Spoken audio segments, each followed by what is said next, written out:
సోదరులందరికీ నమస్కారం. మనపుల యూట్యూబ్ ఛానల్‌కి స్వాగతం. బాగున్నాను హరి. నువ్వెలా ఉన్నావు? ఏంటి ఎలా వచ్చావు? ఎప్పుడెళ్ళింది?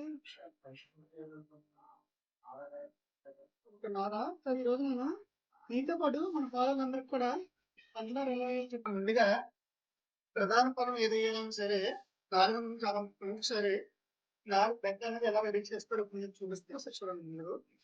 ముందుగా మనకి ఎటువంటి కాయలు, గడ్డలు ఏమి లేకుండా సరే మనం ఉన్నదనేది ఈ విధంగా మనకి ఈ విధంగా అనేది రెడీ చేసుకోవాలి ఫస్టు. రెడీ చేసుకున్న తర్వాత ఈ భూమి నీటిని నాటిస్తాము. మామూలుగా చేసుకోవాలి. తర్వాత మనకి చిన్న నాగేశానికి ఈ విధంగా అనేది విధంగా అనేది వేసుకోవాలి. బెడ్ అంతా పడే విధంగా సమానంగా ఈ విధంగా అనేది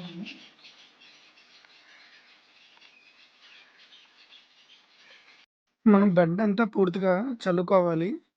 ఇలా చల్లుకున్న తర్వాత మనం ఈ వీడియోలో చూపించిన విధంగా జల్లిన విత్తనాల మొత్తాన్ని పూర్తిగా మట్టితో కప్పి ఉంచాలి. ఈ నేచురల్ మల్చ్ ఈ వరిగడ్డిని మనం మంచిగా చేసుకోవడం జరుగుతుంది. ఇలాంటి రైతులకు ఉపయోగపడే సమాచారం కోసం ఇప్పుడు మన ఛానల్ సబ్స్క్రైబ్ చేసుకోండి.